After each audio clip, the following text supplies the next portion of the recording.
अस्सलाम वालेकुम। टाइटन और टाइटैनिक दो ऐसे नाम हैं जिनका अंजाम एक ही है, लेकिन वक्त अलग अलग है। हत्ता कि मकाम भी एक है उन दोनों का, दफन होने का, लेकिन वक्त अलग है। टाइटैनिक, जिसको हम सब बहुत अच्छे से जानते हैं, अपने इबरतनाक अंजाम को पहुंची। सैकड़ों लोग उसकी जब्त में आए। एक ऐसा बहरी जहाज़ जिसकी डूबने की कोई उम्मीद नहीं थी दूर दूर तक, बल्कि ये कहा जाता था, बल्कि दावा किया जाता था कि ये एक अनसिंकेबल शिप है, यानी कि एक ऐसा शिप जो कभी डूब नहीं सकता। अपने दौर के जदीद शिप में से ये एक शिप था, बल्कि पहला शिप था।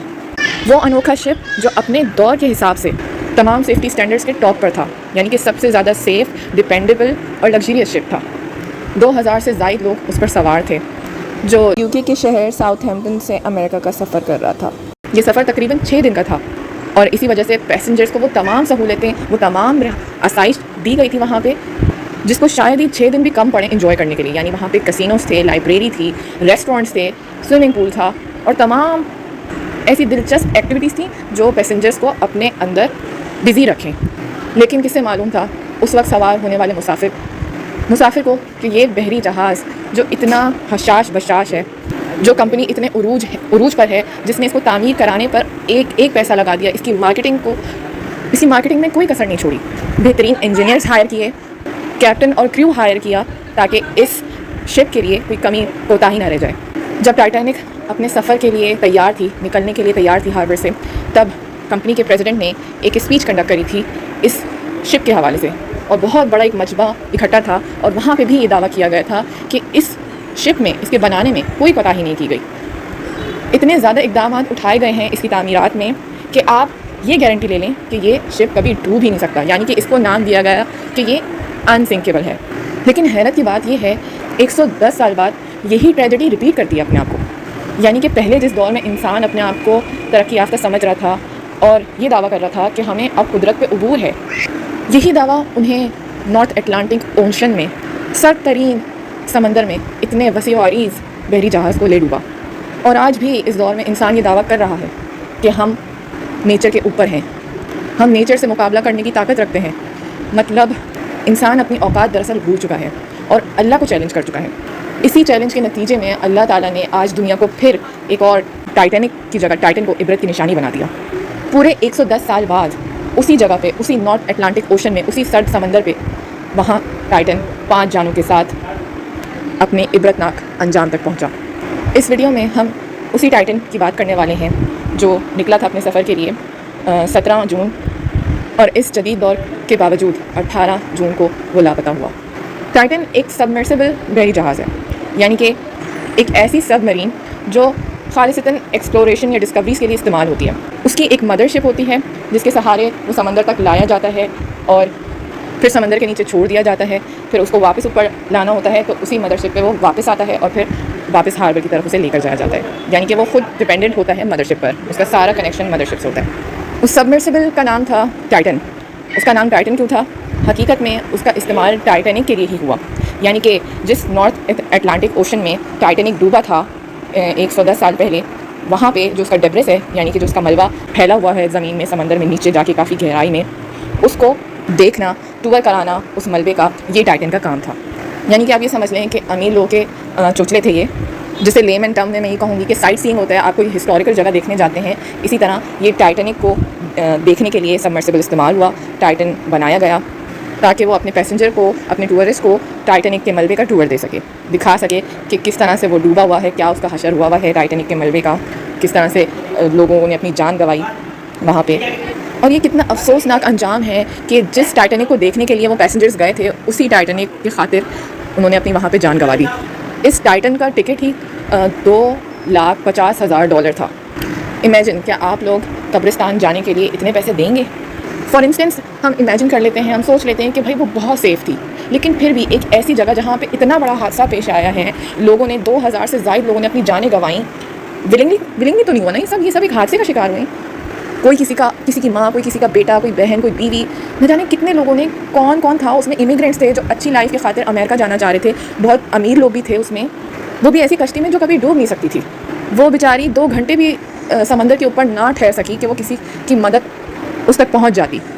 3 घंटे तक का टाइम था कोई शिप वहाँ पर आ सकती थी। 3 घंटे बाद आई है वहाँ पे शिप, तो पता चला कि शिप पूरा इतना बड़ा का बड़ा बहरी जहाज़ डूब गया समंदर के अंदर, और जो लोग लाइफ जैकेट के साथ ऊपर तैर रहे थे वो हाइपरथर्मिया से मर गए। यानी कि इंतहा से ज़्यादा ठंडा पानी, -2 डिग्री था टेम्परेचर उस वक्त नॉर्थ अटलांटिक ओशन का, क्योंकि उसमें बर्फ़ के तोदे थे। इसकी वजह से हाइपरथर्मिया हुआ और इंसान फौरी हालत इस कंडीशन में मर जाता है। ऐसी जगह पे जहाँ इतना दिल दहलाने वाला वाक़या हुआ हो, हम बड़े मज़े से स्नैक्स के साथ, चिप्स के साथ, कैमरा लेके हम साइट सीइंग के लिए जा रहे हैं। क्या ये मजाक उड़ाने के लिए काफ़ी नहीं है? ये मजाक उड़ाना ही है। हम मौत का मजाक उड़ा रहे हैं। हम लोगों को टूर करवा रहे हैं उस गड़े का जहाँ पे लोग दफन हैं, जहाँ पे इतना बड़ा बहरी जहाज़ दफन है जिसका दावा था कि वो ख़त्म नहीं हो सकता। आज के दौर में भी जब साइंस इतनी तरक्की कर चुकी है, जब वो टाइटन नीचे गई और उसका ताल्लुक मुनक़ता हुआ, उसका राब्ता मुनक़ता हुआ उसकी मदरशिप से, तो उस वक्त भी कुछ नहीं कर सकी बोट, क्योंकि इससे पहले भी 2 दफ़ा जब वो अपनी ट्रिप पर आए थे तो इसी तरह पेश आया था।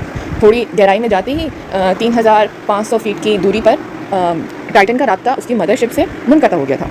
तो क्रू ने भी इस बात को इतनी अहमियत नहीं दी, लेकिन जब उसका टाइम था ऊपर आने का सबमर्सिबल का और वो ऊपर नहीं आई, तब बात ज़रा खटकी। लेकिन आखिरी मैसेज जब उस सबमर्सिबल से वसूल हुआ मदरशिप को, तो वो ये था कि we are in distress, we need help, यानी हम बहुत तकलीफ़ में हैं, हमें मदद की ज़रूरत है। ऊपर मौजूद क्रू ने US कोस्ट गार्ड को फ़ौरन इत्तला की, लेकिन ये बात अभी भी समझ नहीं आई कि उन्होंने इतनी देर में एक्शन क्यों लिया। सुबह के 2 बजे उन्होंने कार्रवाई शुरू करी और तकरीबन इस कार्रवाई में 3 दिन लग गए। हेलीकॉप्टर्स का इस्तेमाल हुआ इस सर्च ऑपरेशन में। ऊपर से नीचे सोनार डिवाइस भेजी गई। सोनार डिवाइस एक ऐसी डिवाइस होती है जो सिग्नल्स भेजती है नीचे, और वो सिग्नल्स जब टकरा के ऊपर आते हैं तो पता चलता है कि कोई चीज़ नीचे मौजूद है। लेकिन खदशा ये था कि नीचे तो टाइटैनिक के रूइंस मौजूद हैं, टाइटैनिक का मलबा है नीचे, तो कहीं ये टाइटैनिक से तो हमें सिग्नल्स नहीं आ रहे। अब ख़तरे की घंटी ये थी कि उस सबमर्सिबल में ऑक्सीजन इतना नहीं है कि वो 4 दिन से ज़्यादा चल जाए, और 3 दिन पहले ही हो चुके थे। सवाल ये था कि वो पानी की गहराई में जाके अगर उन्हें कोई मसला पेश आ रहा है तो वो वेट नीचे छोड़ के सबमर्सिबल ऊपर क्यों नहीं आ रही।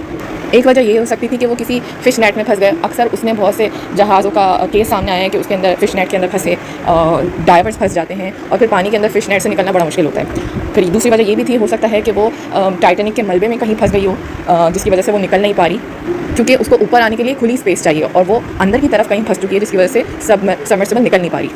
इसी दौरान जब डिवाइसेस जो नीचे भेजी थी, उसने एक डेब्रिस को डिस्कवर कर लिया, यानी कि उस मलबे में से एक ऐसा मलबा मिला जो कि टाइटन का था, यानी कि टाइटन का दी एंड हो चुका था। US कोस्ट गार्ड के ऑफिसर्स को इस बात का यकीन था कि इस वक्त तक टाइटन नहीं बची होगी, लेकिन वो सिर्फ किसी डेब्रिस के मिलने का इंतज़ार कर रहे थे ताकि कोई हतमी फ़ैसला लिया जा सके।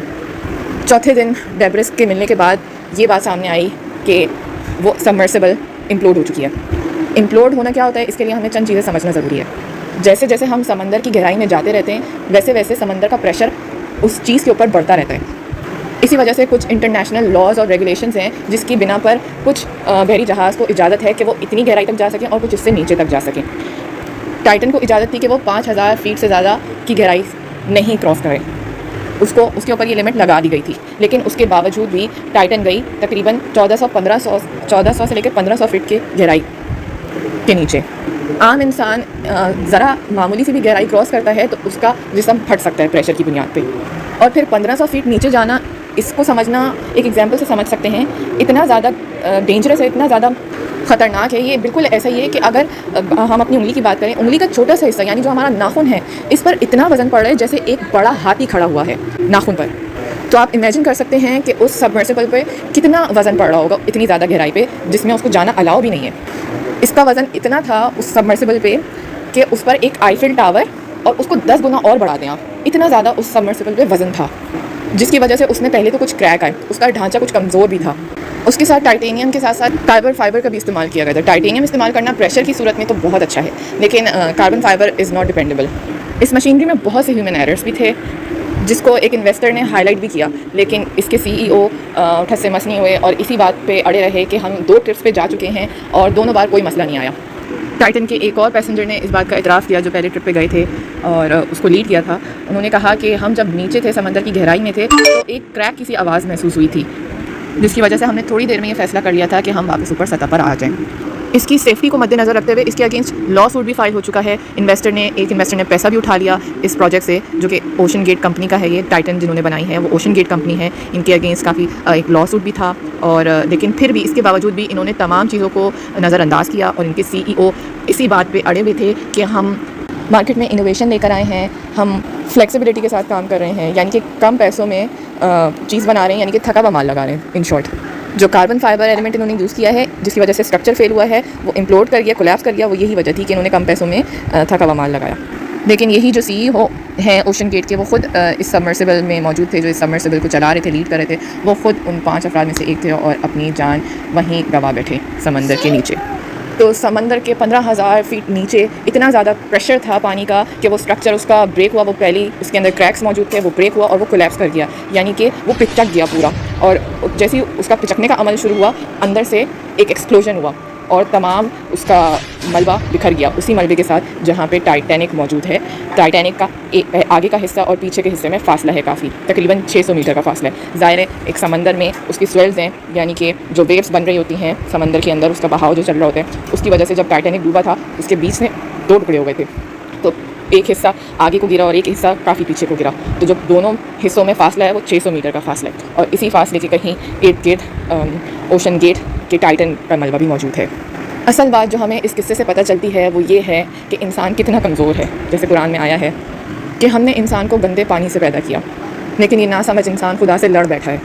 ये कब्रिस्तान, ये समंदरी तूफ़ान, ये ज़लज़ला, ये सिर्फ अल्लाह की इबरत की निशानियाँ हैं, लेकिन हम ऐसे भटके हुए लोग हैं कि हम इसको देखने पहुँच जाते हैं, साइट सीइंग के लिए चले जाते हैं कि देखें तो तूफ़ान आ भी रहा है समंदर में कि नहीं, देखें तो ये जो खंडरात हैं यहाँ पे तस्वीर खिंचवाएं, लोगों को पता चला हमने यहाँ विज़िट किया था इतने पैसे खर्च करके। हालांकि ये इबरत की निशानियाँ, इससे हमने सीखना है। टाइटैनिक को भी कोई क्यों नहीं बचा सका?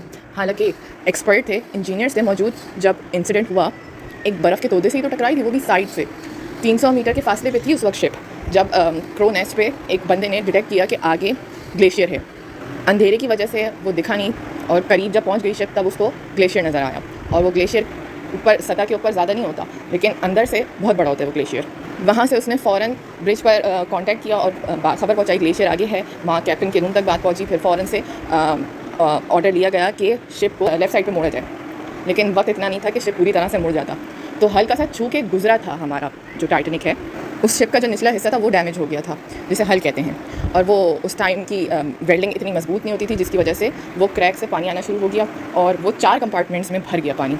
और टाइटैनिक जो इतना सेफ था कि 3 कंपार्टमेंट में भी पानी भर जाए ना तो वो शिप डूबेगा नहीं, लेकिन 4 कंपार्टमेंट तक आ गया था पानी। हालांकि डबल लेयर यूज़ की गई थी उसके अंदर। फिर इंजीनियर और उनको कैप्टन तक जब बात पहुंची शिप के, तो उन्होंने अंदाज़ा लगा लिया कि डैमेज ऐसा है कि हमारी टरबाइंस भी पानी शिप से बाहर नहीं निकाल पा रही और हमारे पास कम से कम 2 घंटे शिप को खाली करने में। और फिर लोग इतने हल थे, मगन थे अपने मज़े में, तफरी में, कि वो सीरियस नहीं ले रहे थे। रेडियो सिग्नल मुस्तकिल भेजे गए। आखिर को 20 मिनट बाद एक शिप ने कैच किए वो सिग्नल, और इस शिप के आने में भी 3 घंटे थे, लेकिन 3 घंटे भी नहीं लगे उसको। इतना बर्दाश्त भी नहीं था उस शिप के अंदर कि वो 3 घंटों पर फ्लोट कर जाता किसी न किसी तरह। 2 घंटे में ही शिप डूब गया अपने लोगों के साथ। और अफसोस की बात कि एक बहुत ही करीब 36 मीटर के फासले पे एक शिप उस वक्त मौजूद थी, लेकिन वो अपना रेडियो सिस्टम बंद करे हुए थे। और जब टाइटैनिक की तरफ से रॉकेट लॉन्च किया गया, इमरजेंसी फायर वर्क किया गया, तो भी उनके एम्प्लॉयज़ ये कन्फेस करते कि हमने देखा था, लेकिन हमने अपने कैप्टन से जब ये बात शेयर की तो कैप्टन ने बोला कि टाइटैनिक रिच लोगों की कश्ती है, तो ये लोग पार्टी कर रहे हैं अपने डेक पे, इन लोगों के साथ कोई इमरजेंसी नहीं हो सकती, ये अनसिंकेबल शिप है। तो देखें, खुदा का करना ये था कि उसकी हर सूरत मौत थी टाइटैनिक की, तो कोई भी बहाना नहीं बन सका। हालांकि शुरू में वार्निंग्स भी दी गई थी कि आइसबर्ग्स हैं आगे, आप ज़रा ध्यान रखें। और ये जो शिप जो 36 मीटर के फासले पे थी, 11 बजे कुछ यही रिपोर्ट देती गई थी कि आगे आइसबर्ग्स हैं। तो ये था कि आपको इंडिकेशंस भी मिले बार बार, और आपके कैप्टन के ऊपर टाइटैनिक का इतना प्रेशर था कि 6 दिन के अंदर पहुंचानी है आपने उसकी डेस्टिनेशन पे, तो उसकी स्पीड भी नहीं स्लो की गई। हालांकि आपको पता था कि आइसबर्ग्स आने हैं और इंफॉर्मेशन भी मिली कि आगे आइसबर्ग्स होंगे, ख़तरा है, तो बारहा आपने शिप स्लो रखनी है रफ्तार उसकी, और लेफ़्ट की तरफ जानिब मुड़ना है। लेकिन वो शिप की मौत थी तो खुदा ने लिख दी थी, तो कोई सवाल ही पैदा नहीं होता कि कोई उसकी हेल्प कर सकता ना। 110 साल पहले टाइटैनिक के मुसाफिरों को पता था कि वो समंदर के अंदर की ज़मीन में दफन होंगे, उनकी हड्डियाँ भी नहीं मिलेंगी। आज टाइटैनिक का मलबा भी नहीं मिलता ठीक से, जितना था वो ख़त्म होता जा रहा है, उसमें क्रोजन होता जा रहा है और वो ख़त्म होता जा रहा है आहिस्ता आहिस्ता। बहुत ही कम है जो बचा हुआ है टाइटैनिक का मलबा ज़मीन के नीचे, समंदर के नीचे। और रिसर्चर्स का कहना है कि 2030 तक ये भी नहीं रहेगा जो आजकल मौजूद है। भला क्या उन 5 पैसेंजर्स को पता था कि हम जिस चीज़ को देखने जा रहे हैं हम उसी के मलबे का हिस्सा बन जाएंगे? खुदारा ए इंसानों, अक्ल के नाखून पकड़ो, होश लो और देखो, ये अल्लाह ताला की निशानियां हैं जो हमें बार बार दिखा रहे हैं कि पहले टाइटैनिक थी, अब इस जदीद दौर में टाइटन है। दोनों का अंजाम एक जैसा हुआ, एक ही जगह पर।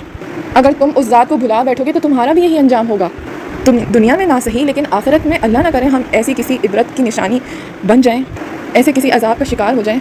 देखिए मौत आनी है हर किसी को, लेकिन इज़्ज़त की मौत आए इस बात की दुआ करें, ईमान के साथ मौत आए इस बात की दुआ करें। दुनिया दिल लगाने की जगह नहीं, ये एग्जामिनेशन हॉल है। यहाँ पे हमें ये चंद वायरल वीडियोस हैं, ये जो 5 अमीर लोग मरे हैं, ये अल्लाह ताला ने वायरल करवाई है इनकी वीडियो, इनकी न्यूज़, ताकि हम जैसे लोगों तक पहुँचे और हम इससे सबक लें। ना कि हम सिर्फ क्रिटिसाइज़ करें कि फ़लाँ जगह पे तो इतनी तबाही हुई थी, इतने गरीब लोग थे, उनका तो किसी ने नहीं बात करी, वो तो वायरल नहीं हुए, ये अमीर लोग थे इस वजह से ये वायरल हो गए। ये तो देखें कि अल्लाह ने वायरल किए, इनको अल्लाह ने वायरल इसलिए करें कि हमें अपनी मौत याद आ जाए।